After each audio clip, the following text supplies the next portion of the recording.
안녕하세요 여러분, 성공합시다. 오늘은 드디어 우리가 14만 4천에 대해서 그 비밀을 풀 건데요. 정말 오해가 많죠. 근데 알고 보면 아주 심플해요. 많은 이단들이 이 숫자를 가지고 많은 사람들을 미혹하고 있는데 오늘 분명히 알고 잘 설명해 줄 수 있는 우리가 되면 좋겠어요. 자, 우선 6장 뒷절에 있는 6번째 인의 비밀부터 보도록 할게요.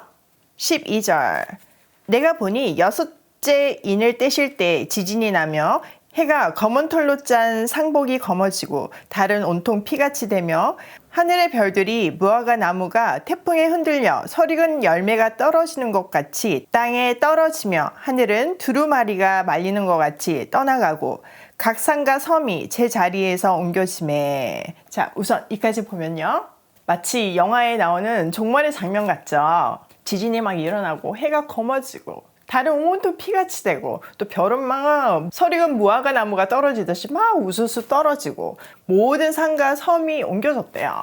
이 묘사를 통해서 우주적인 대격변이 일어날 것을 보여주고 있어요. 그럼 종말에 실제로 이런 일이 일어날까요? 우선은 이 표현들은요, 유대의 묵시 문화의 전통적인 표현 양식이에요. 구약에서도 보면 이사야서나 다니엘서나 에스겔서에 보면 이런 내용들이 있죠. 그러므로 우리는 이런 일들이 세상 끝날에 실제로 일어난다기보다는 상징적으로 보는 것이 더 맞아요. 그러면 어떨 때 이런 상징적인 묵시문학적인 형태가 등장했을까요? 네, 맞아요. 심판, 종말, 마지막 궁극적인 구원, 이런 메시지를 이런 문학적인 형식으로 표현했었어요. 그러므로 6번째 인을 묵시문학의 형태를 빌어서 심판, 종말, 구원의 메시지를 주고 있는 거죠. 요한은 그 메시지를 잘 전달하기 위해서 풍성한 그림 언어로 묘사하고 있어요. 그리고 세 개의 동사를 사용하고 있는데요. 13절에 보면 떨어지다, 그리고 14절에도 떨어지다, 옮겨지다, 이런 표현들이죠. 이것은요, 변하지 않고 영원할 것 같은 것들이 떨어지고 옮겨지고 있다는 것을 표현하고 있어요. 떨어지고 옮겨지는 것을 통해서 세상 끝날에는 영원한 것만 남는다는 것을 강조하고 있어요. 그럼 영원히 남는 것은 무엇일까요? 우리는 요한계시록 끝부분에서 그 장면을 확인할 수 있는데요. 바로 하나님의 백성과 새하늘과 새 땅이에요. 이 무시무시한 재난과 재앙의 장면을 통해서 하나님은 우리를 일깨워 주시는 거죠. Wake up! 그리고 주목시켜서 하나님께로 돌아오게 하세요. 즉, 지난 시간에도 우리가 공부했지만 재난의 목적은요, 그게 목적지가 아니라 예수 그리스도예요. 하나님께 돌아오는 것이에요. 자, 그 다음 15절 땅의 임금들과 왕족들과 장군들과 부자들과 강한 자들과 모든 종과 자유인이 굴과 산들의 바위 틈에 숨어 산들과 바위에게 말하되 우리에게 떨어져 보좌에 앉으신 이의 얼굴에서와 그 어린 양의 진노에서 우리를 가리라. 그들의 진노의 큰 날이 이르렀으니 누가 능히 서리요 하더라. 자, 이렇게 6번째 인의 끝장면은요, 절규로 마무리가 되죠. 자, 먼저 절규하는 존재들을 보면요, 정말 다양한 부류의 사람들이에요. 임금, 왕족, 장군, 부자, 강한 자, 모든 종, 자유인. 이 사람들은 한마디로 얘기하자면 세상에 속한 사람들이에요. 즉, 예수 그리스도를 믿을 기회가 수도 없이 주어졌지만 그것을 거부하고 하나님께 속하지 못한 사람들이죠. 마치 노아의 방주 때 수많은 경고가 이어졌지만 노아의 방주를 타지 않았고 홍수 속에서 죽어갔던 것처럼요.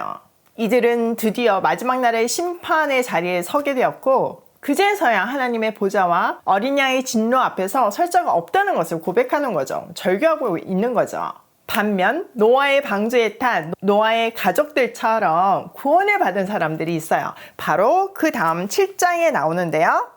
1절 2일 후에 내가 내 천사가 땅 내 모퉁이에 선 것을 보니 땅이 사방의 바람을 붙잡아 바람으로 하여금 땅에나 바다에나 각종 나무에 불지 못하게 하더라. 또 봄에 다른 천사가 살아계신 하나님의 인을 가지고 해 돋는 데로부터 올라와서 땅과 바다를 해롭게 할 권세를 받은 네 천사를 향하여 큰 소리를 외쳐 이르되 우리가 우리 하나님의 종들의 이마에 인치기까지 땅이나 바다나 나무들을 해하지 말라 하더라.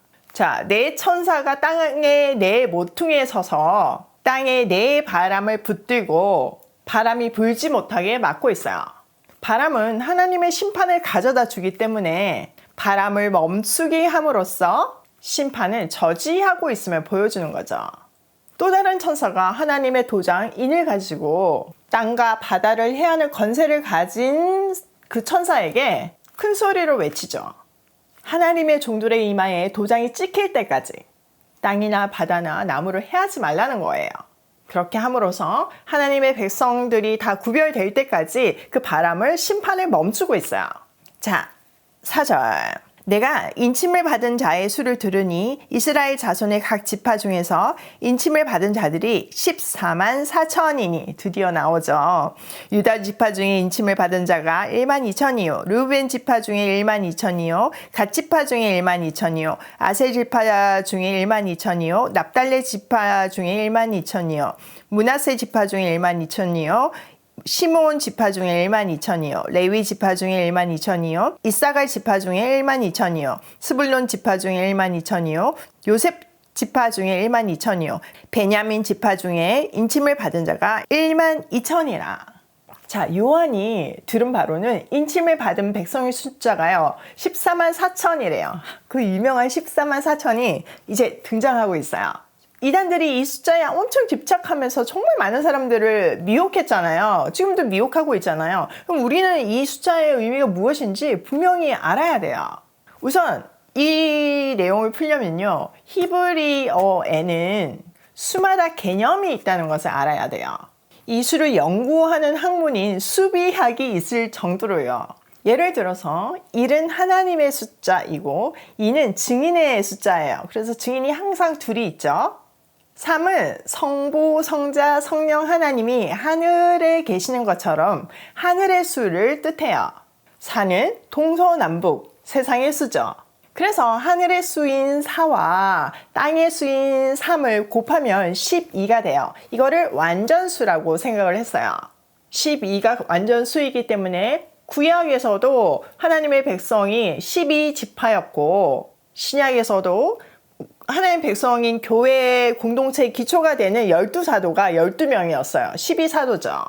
그래서 하나님의 백성을 상징하는 구약의 12지파의 12, 또 신약의 교회의 기초가 되는 12사도의 12를 곱하면 144가 되죠. 여기에 1000을 곱한 수가 14만 4천이에요. 그럼 1000은 왜 곱할까요? 1000은 유대인들에게는 많다라는 의미였어요. 각 문화마다 많다는 개념들이 있잖아요. 예를 들어서 백만장자가 뭐 그런 개념이죠. 그렇기 때문에 이런 사회적인, 그 당시 사회적인 문학적인 표현 양식에 따라서 1000을 곱해서 14만 4천이 나온 거예요. 이거는요, 한마디로 얘기하면 셀 수 없는 수많은 무리가 나왔다는 뜻이에요. 그래서 지금 우리가 읽은 8절까지는요, 지파별로 얘기를 하지만요, 9절에 보면요, 아무도 능히 셀 수 없는 큰 무리가 나왔다고 얘기하고 있어요. 자, 14만 4천의 비밀이 클리어하게 풀렸나요? 다음 시간에 그 구원받은 백성들에 대해서 더 자세히 알아볼게요. 자, 오늘 내용을 우리 삶에 한번 적용을 해보면요. 첫 번째, 예수 그리스도는 마지막에 심판주로 오신다. 그러니까 우리가 그리스도인으로 이 땅에 하나님의 뜻대로 살면 억울한 일을 당하지만요, 억울해하지 않아도 돼요. 하나님께서 다 공정하게 심판해 주시거든요. 그러니까 왜 악인은 잘 되고 의인은 이렇게 괴롭냐, 이런 질문에 대한 답이 사실 심판주로 오시는 예수 그리스도예요. 두 번째, 예수 그리스도 안에 있다는 것이 최고의 보상이다. 사실 우리가 그리스도 안에 있다는 것이 뭐 더 이상 말할 것도 없는 축복이에요. 사람에게 제일 귀한 것이 생명이잖아요. 그리스도 안에 있다는 것은 영원한 생명을 소유한 것이기 때문에 우리가 뭐가 더 필요하겠어요? 또 우리가 예수 그리스도를 주로 고백할 때 영적인 눈이 열려요. 새로운 피조물이 되죠. 그래서 일상이 달라 보여요. 세상이 다르게 보이고 새로운 가치가 매겨져요. 그럴 때 우리는 정말 작은 풀 한 포기에도 행복해하며 가치를 매기며 천국을 이 땅에서도 누릴 수 있는 거예요. 세 번째, 성경을 바로 해석하자. 진짜 요한계시록 보면 우리가 너무 요한계시록에 대해서 오해하고 있었다는 사실을 깨닫지 않으세요? 괜히 두려워하고 뭔가 이게 대충 읽으면 안 될 것 같고 이런 생각이 들었죠. 물론 대충 읽으면 안 돼요. 너무 상징이 많고 그림 문자가 많기 때문이죠. 그래서 우리는 정말 성경 공부가 필요한 거예요. 여기에 숨겨진 하나님의 뜻을 제대로 알고 적용시킬 때 우리는 풍성한 삶을 누릴 수 있어요. 이제 요한계시록에 대한 두려움 사라지셨죠? 진짜 현실을 살아가는데 힘을 주는 책 요한계시록을 지금 이 순간에 우리에게 주신 하나님의 뜻을 생각하며 또 감사하며 고고싱해요.